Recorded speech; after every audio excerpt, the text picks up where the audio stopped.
Welcome to Imperfectly Married, the podcast, where real talk meets real marriage. We're Michael and Heather, 26 years in and still figuring it out. No filters, no fluff. Just real love, real life, and a whole lot of grace. Amen. What a week. Man. Is it me or is it on recording weeks? It seems like everything happens. We just get hit like from every side. It is absolutely unbelievable.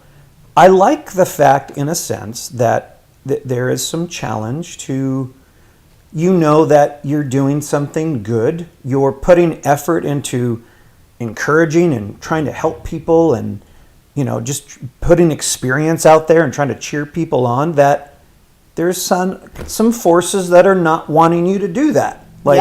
It makes me feel like I'm doing something meaningful. Well, I think it's a lot to do with just the attacks on marriages. It's like the more that the enemy can cause division, can cause disharmony, can just like really, put a wedge in relationship.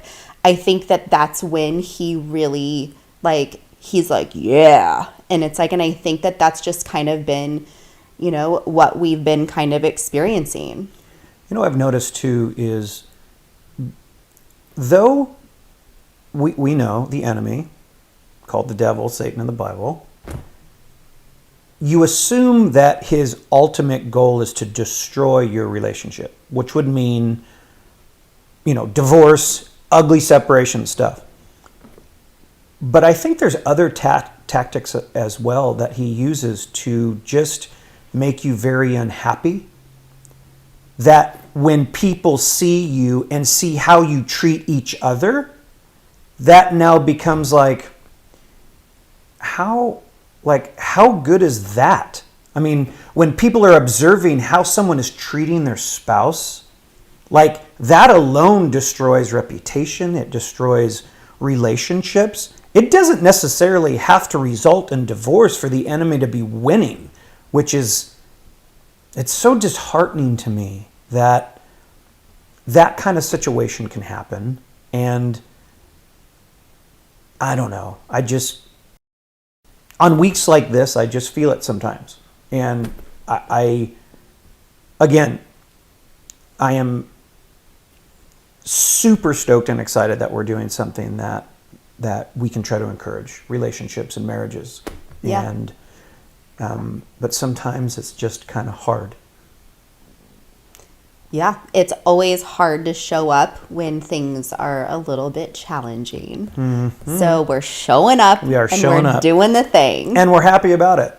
Absolutely happy about it. Honestly, this has been the thing that it's like I've looked forward to this week. Absolutely. So 100%. Okay. So we have a topic. Yeah. We have a topic today. And the topic is, how does your past affect your marriage? Now, when we were talking, we were going over topics. I remember this. Mm-hmm. We were kind of going over topics. We don't generally, just so our listeners know, we don't discuss deep into the topic because we want this conversation to be authentic. That's been the rule, and we do that. But we do propose topics. That's yeah, because can you imagine coming into this? Hey, guess what? This is what we're talking about. Surprise! Surprise. Hope you're okay with it. So, how does your past affect your marriage? The first time we talked about it we said, does your past affect your marriage? But then we were like, no, it's an absolute guarantee that it does affect your marriage. And so I'm glad that we kind of changed it a little bit on how it does, because it should be an expectation that it does, because it does. If you think that your past doesn't affect your marriage, you're kind of being ignorant in the fact of the impact that it actually has. It is true. Our past is part of our story, but it's not the script for our marriage. What's interesting about that is that it flavors the way that you see the world, and it flavors tradition. It flavors so much of who you are, but you still have like your personality. You still have so many other factors involved in that. No, absolutely. And what I like about having the acknowledgement that your past does affect, it is, again, it's part of your story. Your past has molded you in who you are. It doesn't define who you are, but it does inform. It informs who you are.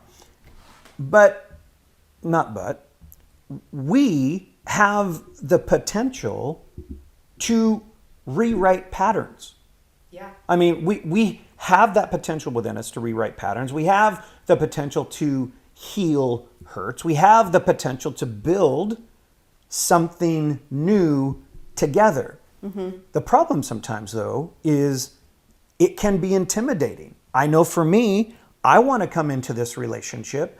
I want to be your man. I want to be the one that is like, you want to, I'll charge ahead and you're happy to go behind my man. Like, in my mind, though, that means nothing affects you. That means you do it all right. That means and all of those things. And it's completely and totally wrong, right? But that's how that's how I've looked into it. And I'm sure that some of that has come from where I've come from, my childhood, my family of origins. Okay, let me ask this. What is one thing from your family growing up that you think or you've seen that still affects how you kind of show up in our marriage today?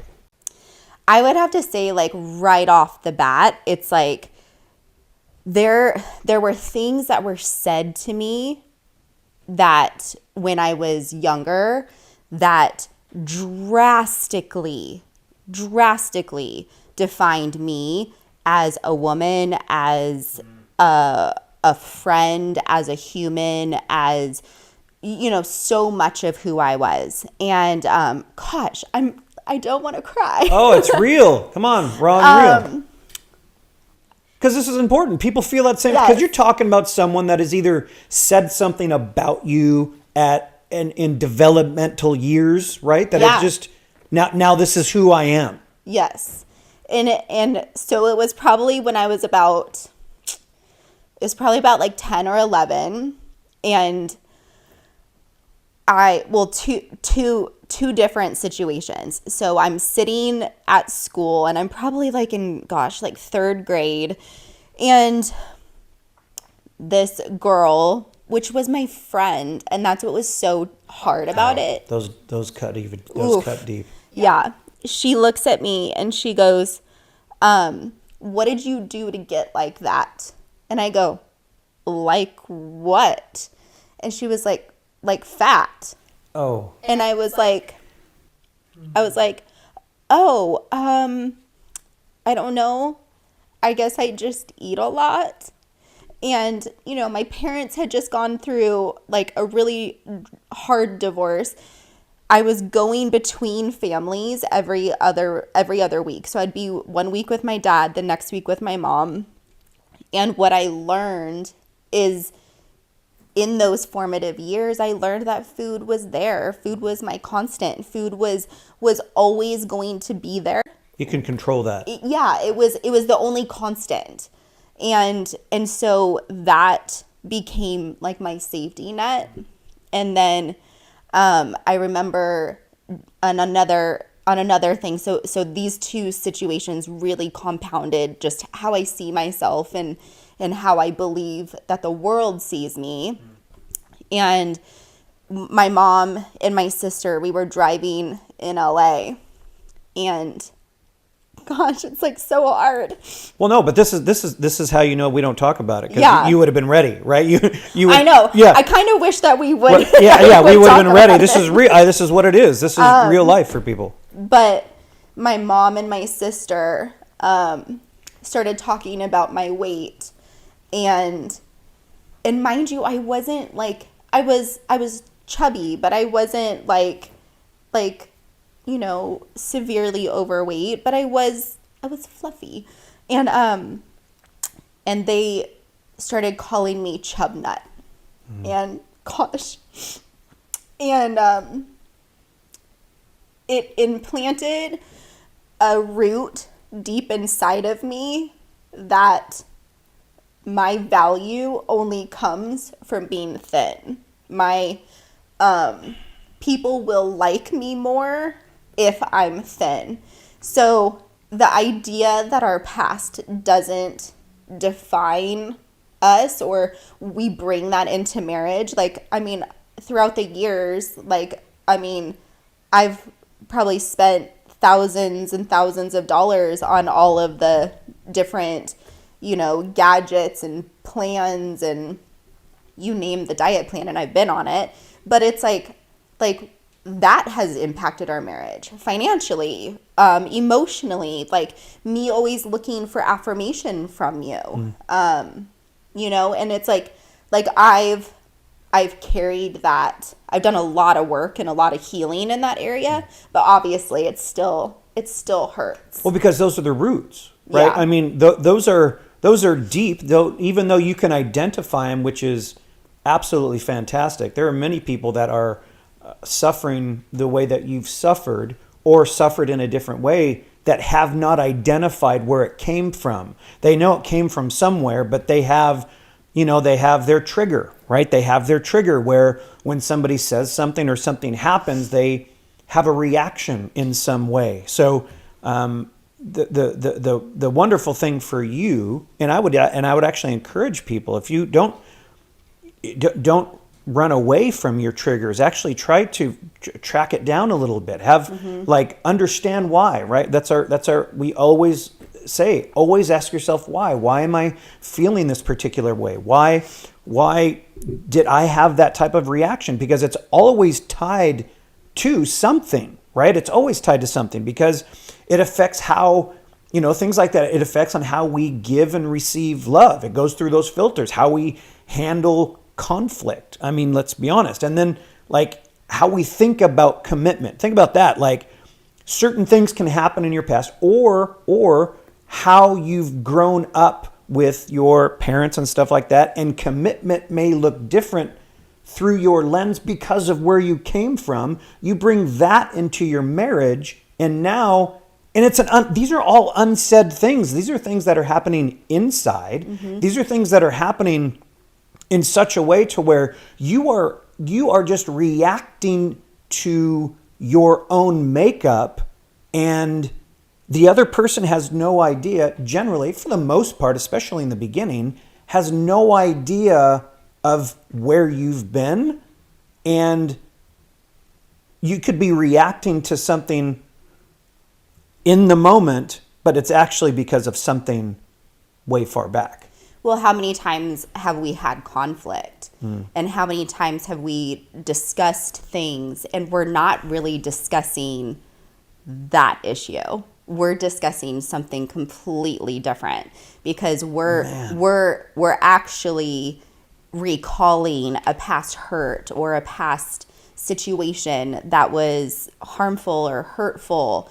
It's like there's so many other things that are going on behind the scenes that it's like, normally when a conflict happens, it's just like, whoa, time out. What is this actually really about? And we've had conversations. We actually had a conversation this week that it was like I was upset over something, and it was like, oh, you know what? This is actually probably, this wouldn't normally bother me, but it's because of all these other external factors that it's like, this is challenging for me right now.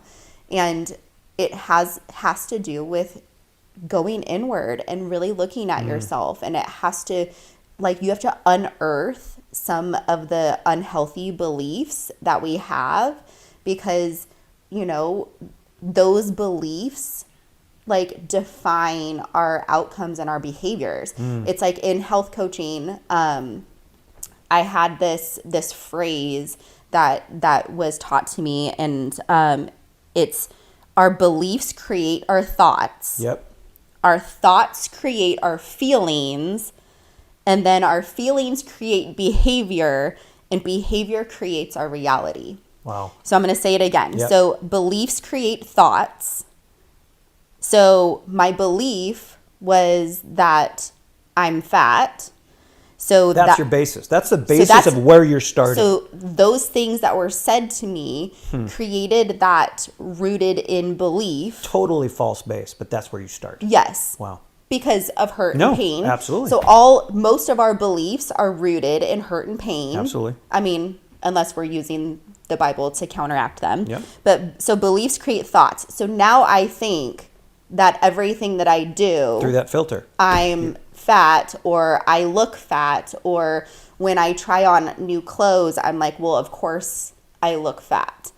So then your thoughts create feelings. So now I'm sad, or I'm self-conscious, or now I'm not walking in confidence anymore because my feelings now have taken over because of my original thought and belief. And then your feelings create your behavior. So now my behavior is going to start acting out. And this could be in rebellion. So I could actually start binge eating, or I could be super snarky. I could so now my behavior is going to be a result of my feelings, thoughts, and beliefs. Right? Wow. And now my behavior creates my reality. And I think that this is the part that it kind of ties all together, is because now my reality is that I am fat, I am overweight, I'm never going to be anything other than that. So then all of my thoughts, beliefs, and feelings and actions are going to go through that filter, and I am going to self-sabotage. I will never be able to overcome because my original belief is rooted in a lie. See, and let's just take, okay, and that's just talking about weight. Put it in any context. But yeah, put it in any other context, any other rooted, hurtful thing that now 15, 20, 25 years later is now your reality, and you don't even see it. It's so deep, it's dug in, it's taken root. And you can often go into, tell me if I'm wrong, autopilot, to where you don't even know you're thinking these things. It's just, this is my normal life. Well, and take it a little bit of a step further, what you're actually doing is you're looking for evidence to confirm your belief wherever you go. Wherever you go. So we're just going to stay on the weight thing. Wait, hold on a second. So what you're telling me is the belief that I have, unconscious, it's just the world that I live in, I'm now unconsciously looking to confirm the ugly belief that I have in my reality. Yeah. So taking that idea of the weight. Okay. So I walk into a room and I'm right off the bat. Like, girls can attest to that we do this. Or maybe I'm the only one. But it's like you assess the room and you say, am I the prettiest one? Am I the most overweight? Am I the most fit? And you're constantly ranking yourself. I think this is probably why girls are we have the mean girl syndrome, is because it's like we have so many thoughts and feelings that are overcoming in our head. But that is the belief. So you're looking for so if someone was to say something negative to me or about me, I'm now, because of my belief, going to be, well, if I was thin, maybe they wouldn't say that. Oh my gosh. And so these are the types of things. And now I know we're focusing a lot on weight, and that's just as an example. Because that was your reality. Yeah. But it's then you take, an angry father, and how that evolves, and how now you believe your belief is that anger gets me the results that I want and desire. And so now it's again going through the beliefs, thoughts, feelings, all of those types of things. And now all we're doing is is worried about our anger affecting all of these other areas of our life. Which, I mean, that is a reality for me, right? That came from, anger is a real thing for me. We've talked about that before. That in my childhood was, that was the anchor. The anchor was to get angry. That's what I learned. That's what I experienced. And that's what I took hold of and, took it forward. So based on your experience, having that as in your past, as that thing that took hold, and then taking it forward, if someone were listening and they know that there's something in the past that's really affecting them today, what would your advice be to them in trying to either heal that or explore that? What would you say to them? Well, I think it's really based on, what kind of trauma we're talking about, or like what kind of past are we talking about? If we're talking about like abuse or something like that, That's different. I would definitely say get a good therapist. Yeah, absolutely. I think that especially in the Christian world, like we can say like, oh, like just give it over to Jesus. And there's beauty and truth in that. But I do think that having a good therapist and getting in counseling, I think is so key. And honestly, I think that therapy should be free. I feel like it should be mandatory. Like just as much as like, your school credits in the high school. Like I think that everyone should have to take like a 3-credit class, and it's just like you get 1 semester of free one-on-one therapy. Like I just think it would be so killer, because I would say that everyone can benefit from therapy. But if therapy isn't where you're at, or if you're just kind of like, oh, it's not that in depth, maybe what I would say is really start asking yourself those hard questions and examining why you're responding in a certain way. I had talking about a therapist, one of my therapists actually said that if your response in conflict is anything but the fruits of the Spirit, then you have some unhealed pain, or you have a wounding that needs healing from the Lord. And I think that when she mentioned that, I was like, wow. So that really caused me to start going on a journey of really examining what it was in my life when I had those responses that were not a response of the fruit of the Spirit, to be like, okay, if I'm not responding in love, patience, peace, kindness, long suffering. Especially long suffering. See, I purposely left that one out.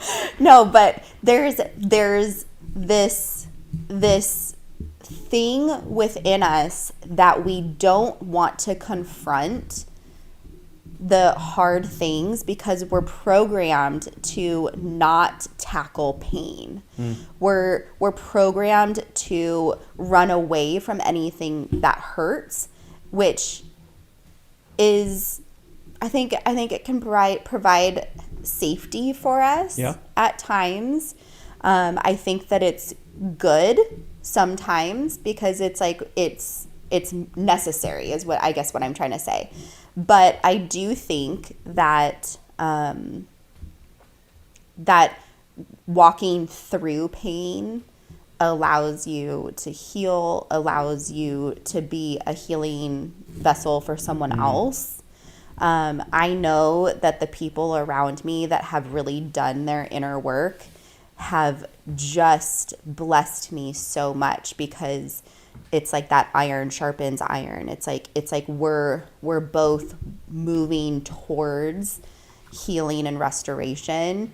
When you say inner work, explain for somebody who doesn't know. No, that's a good question. So could be woo-wooey. Yeah. I would say that the inner work is asking yourself those questions and asking yourself the why. Going back going back in and recalling memories, recalling things that have happened. I've had some trauma in my life that I wasn't even aware of until I was probably like 18. And then I realized, like, oh, did this happen? I remember calling my sister and being like, what, did this happen? And she was like, yeah, I thought you were too young to remember. Wow. And so I think that there's the inner work is going back and examining and looking at all the different aspects, looking at who were the male figures that really spoke into my life, who were the female figures that spoke into my life, and what were their voices saying? Were their voices even kind? Were they judgmental? Were they harsh? Those types of things, because then you may not even recall certain things, but if you can recall the tone of voice that person of influence had in your life, I think sometimes that even helps to kind of dissect a little bit of maybe something that you're feeling that or experiencing in today that you may not even be aware of. That reminds me, when I was in therapy for a while, I had gone through, I remember I told you that situation with my dad, where we were walking away from the baseball field. And I always remember this one particular thing, that all I felt was disappointment. I felt that he was disappointed in me. And I carried that for years and years and years.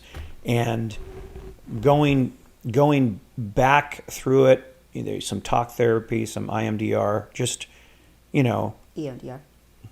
EMDR? I think so. Okay, you're probably right. Going through all of that, really kind of realizing that if I would have followed the thought all the way through, what I actually found was, after we left that game, we went out to eat.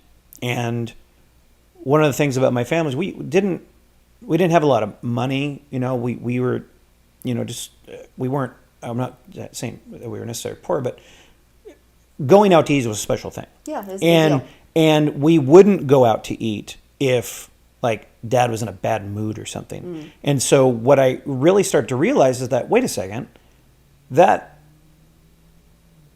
we wouldn't have gone out to eat if something went wrong.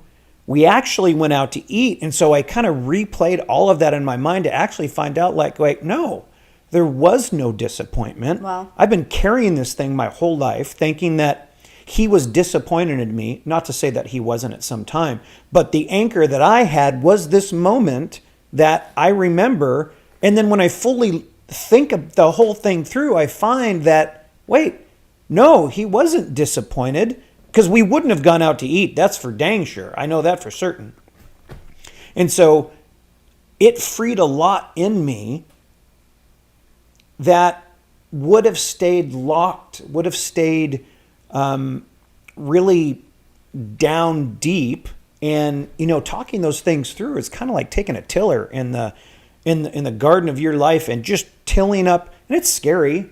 It's Absolutely. because it's painful. Yeah. It's 100% painful. You're not going to avoid the pain, but the pain in this instance, in our instance, not to say for everyone's, disclaimer, we're not therapists. We don't know if it's good or bad. In our experience, that pain actually, just like there was gain from that. That pain led to gain in our life. And and it was really good for us to go through that time of remembering and understanding that. And the thing, just as we're talking about this, I guess I would encourage people how to talk to their spouse when you have having an honest conversation, just saying, I know I have stuff in my past that is probably affecting how we interact. And because the reality is, and we know this, understanding each other actually builds compassion.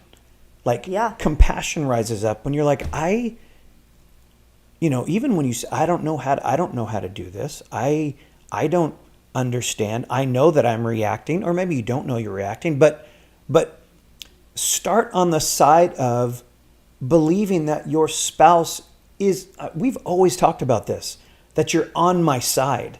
Yes. Like that's the heart. And you've we given. are not against each other. There has been no evidence whatsoever that I could come up with that you're against me. Ever, ever, ever. And so starting from the position of saying my spouse is on my side and trusting them with this part of my childhood, this part of my upbringing, it creates intimacy. I mean, we've talked about this a lot. I don't often talk about what's going on with me. We can talk about that later. But what it does, what you've communicated to me, is that it creates intimacy. These are things that I don't share with anybody, but I'm sharing them with you, you know. But also other parts of our past, there's like past relationships.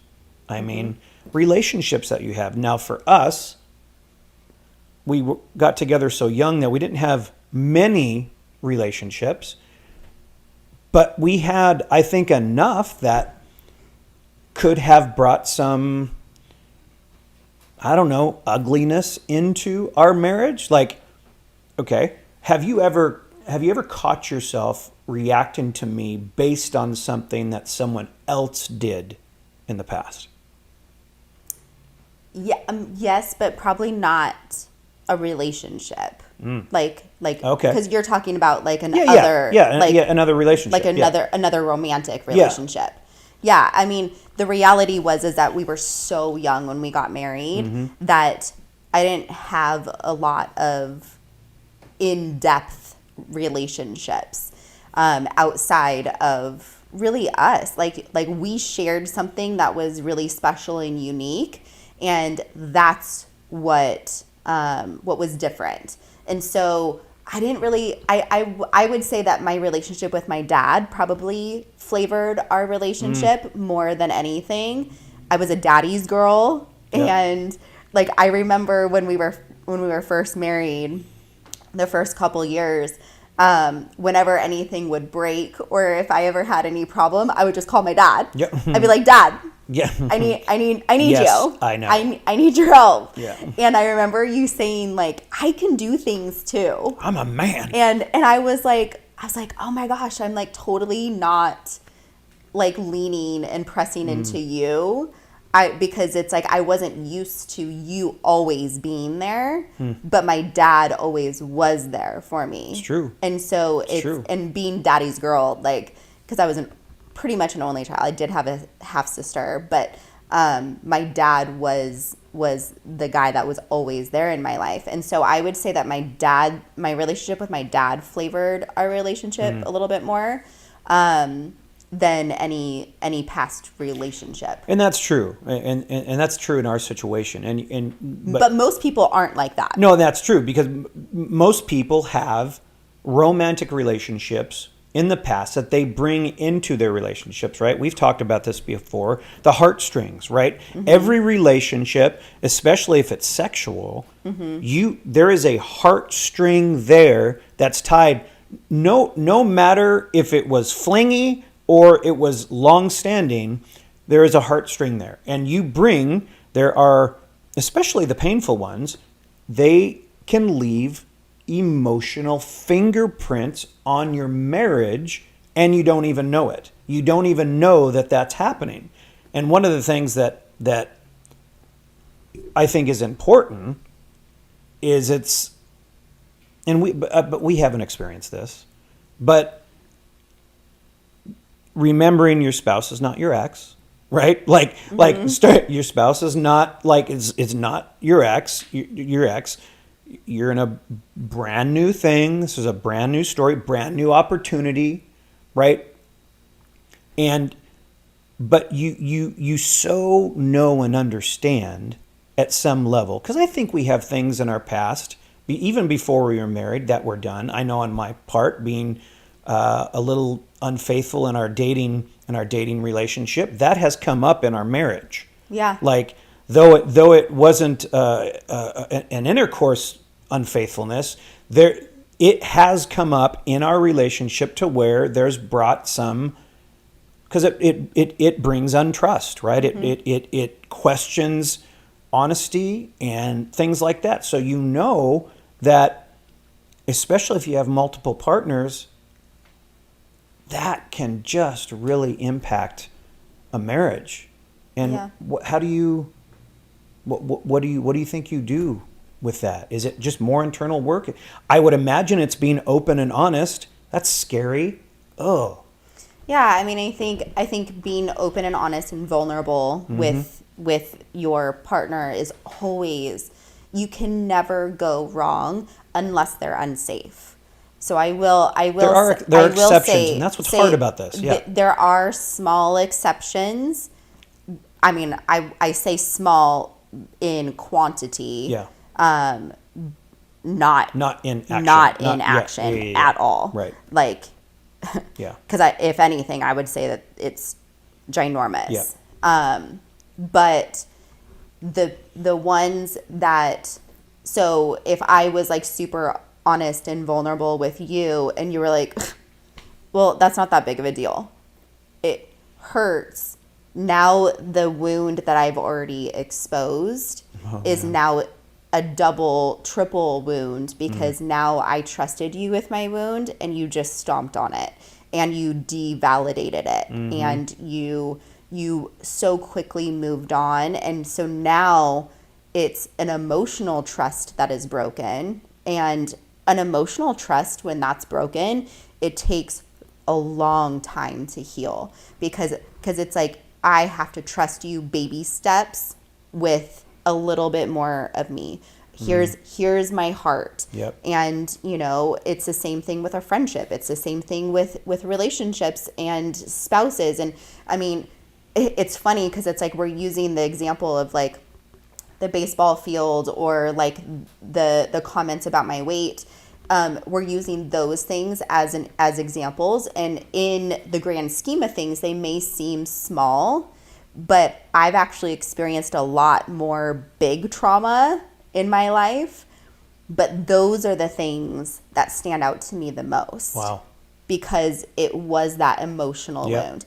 I would almost, and I mean, and this is just for me personally, you know, I don't even know that I could, I don't even know that I'm going to say that.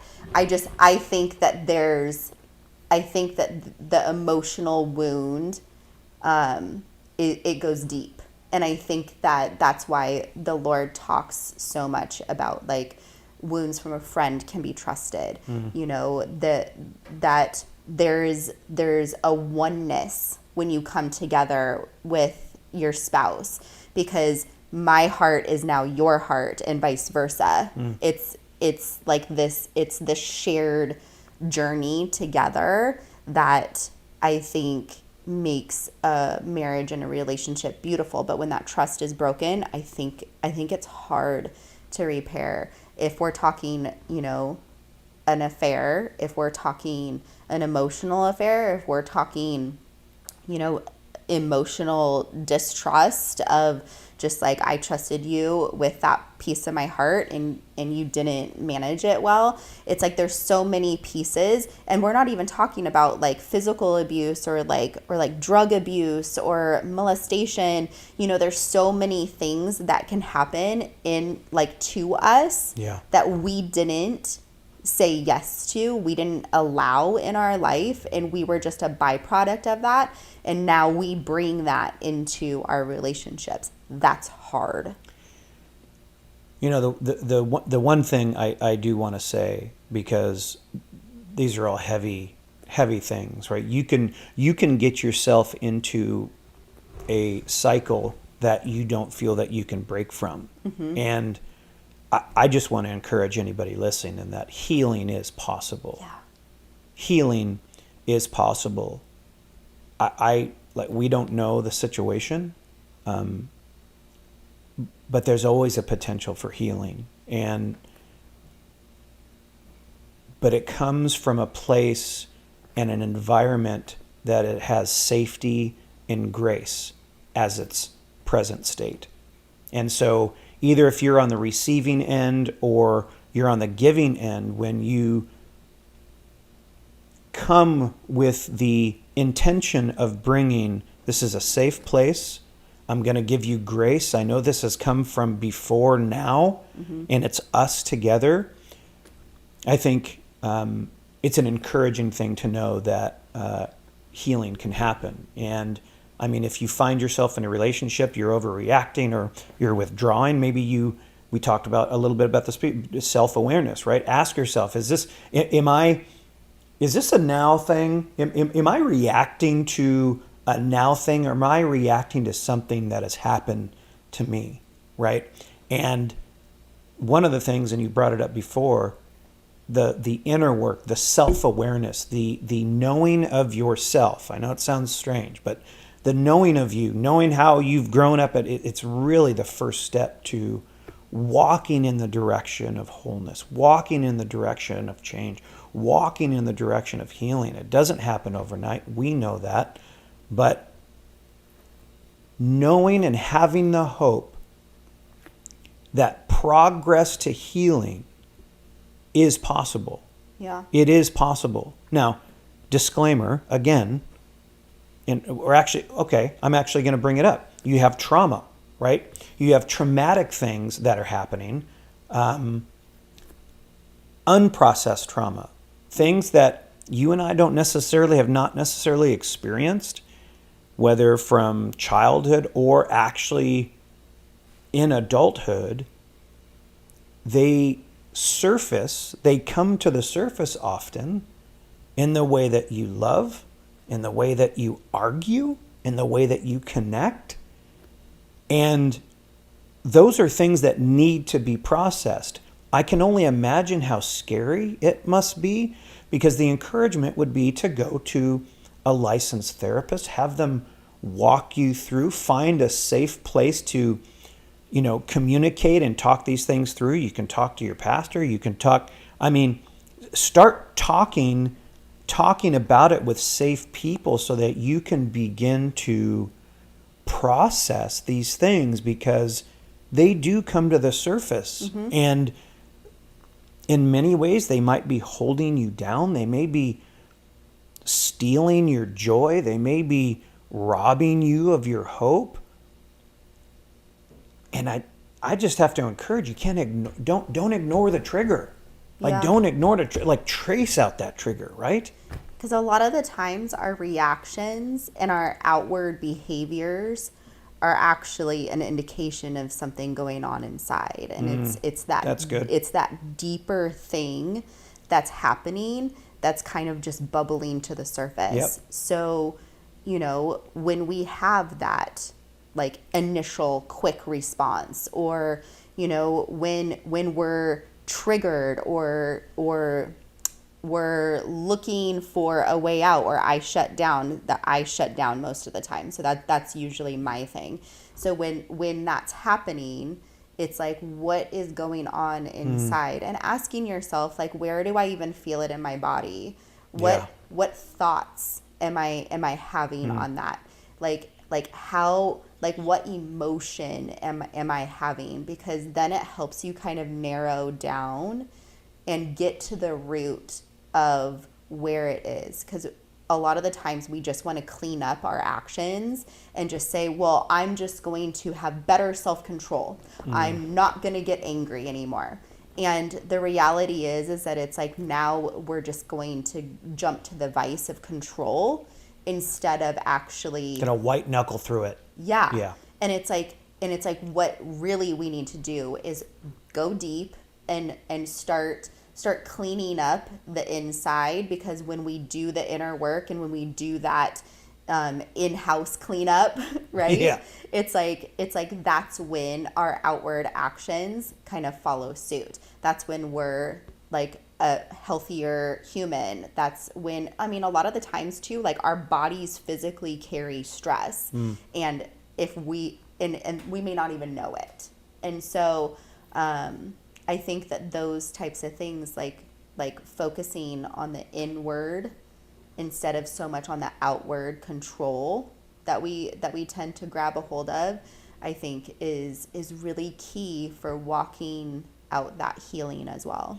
I think that's, you're right on point with the outward action. We always want to try to change and control that, which is good, but it doesn't start from the outside. It really starts from the inside. Yeah. And also remembering that healing work strengthens a marriage. Like when you're walking through it together, it doesn't threaten the marriage. It actually strengthens the marriage. And that's something that I have had to learn, that the inner junk that I have and processing it with you is not a bad thing. It actually brings us together and it strengthens our marriage. Obviously, help from therapists and stuff like that, those are all good, and we do that.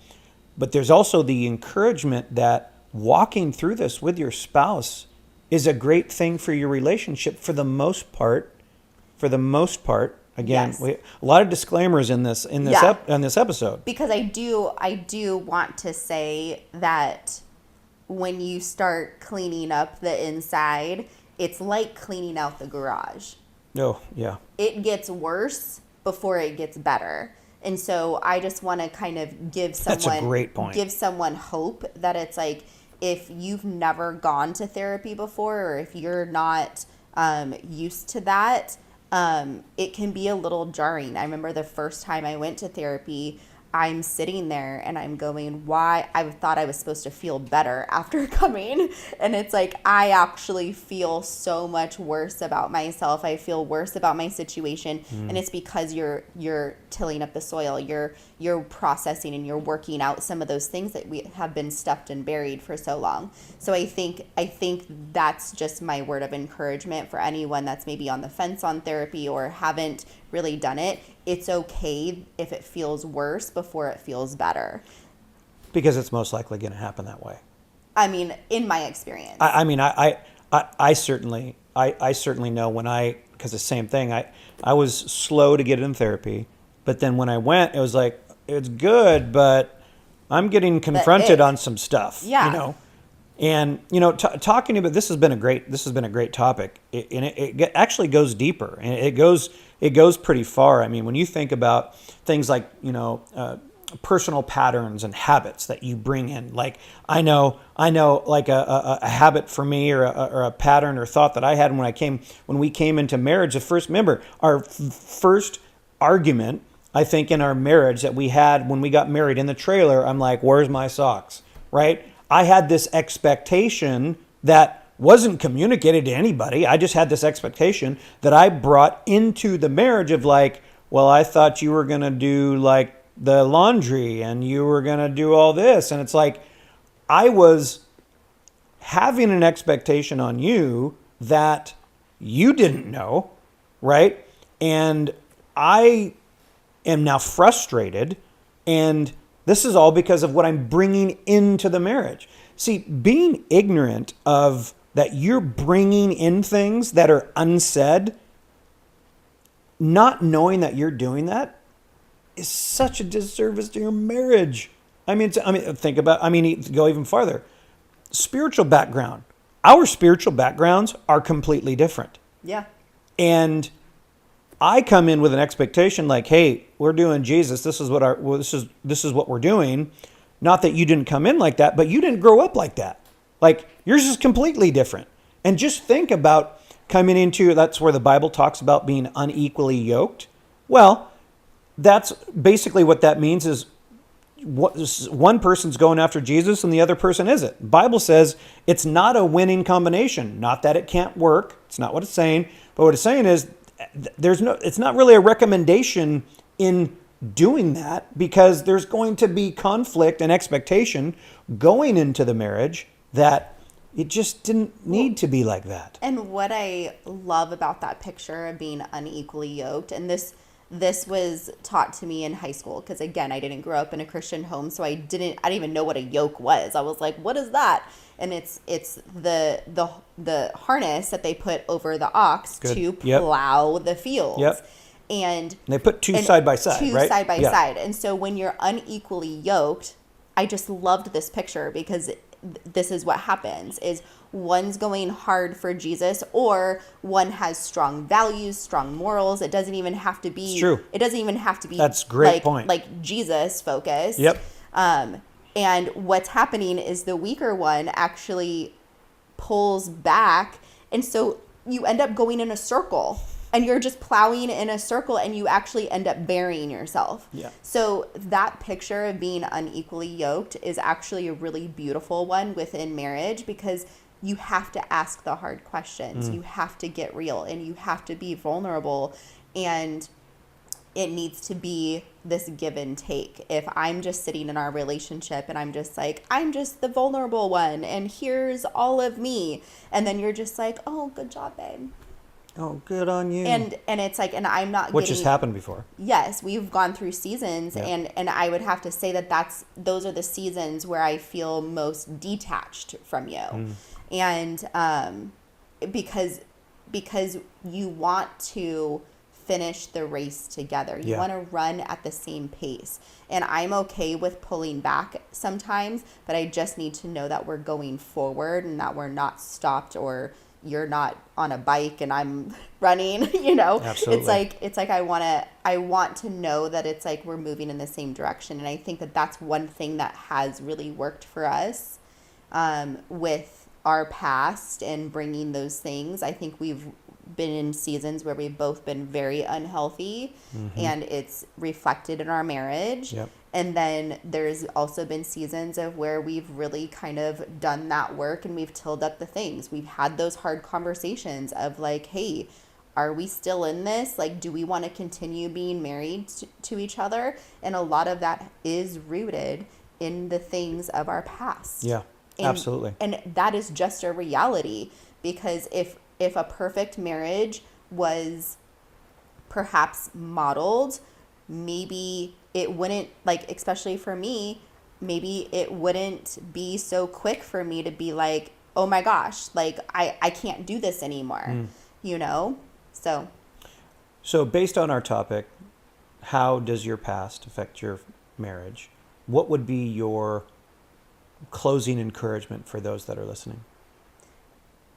that it can get better.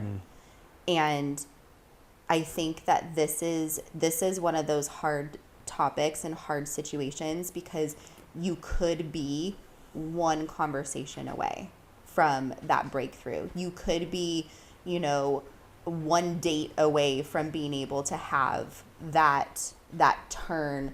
It's like there's that picture of the iceberg, and it's like you think that it's like all you have to do is go over this. Wait, I think I'm. Well, no, doing the this iceberg backwards. part, it's on top of the water, it's small. Below Yes. the water, it's huge. It's huge. Yeah.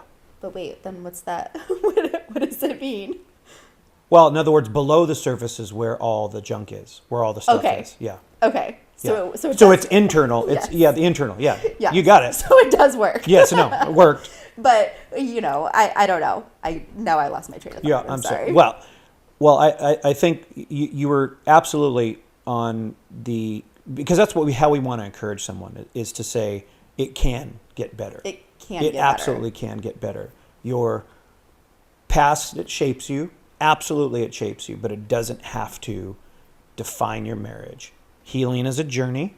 It's a journey. Most times you don't finish the journey. In some seasons you do. That's great. But I would say we would both agree the most beautiful part is you don't have to do it alone. That's the beauty of marriage. You got a built-in partner. That's right. Right. Now, as people of faith, we believe that our past doesn't have the final word, right? Mm-hmm. God does. Now, that doesn't mean that we ignore the past, but it does mean that we aren't defined by it, which as people of faith, we are very much encouraged by that, because we believe that through Christ, there is healing for every wound.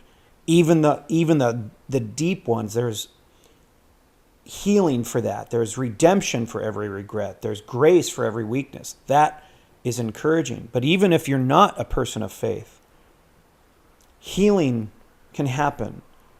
It's one foot in front of the other, showing up, doing your part. Again, disclaimer, in most circumstances.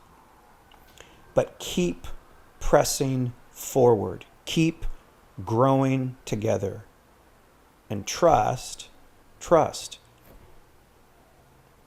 is the thing that is the foundation that takes you forward. Yeah. And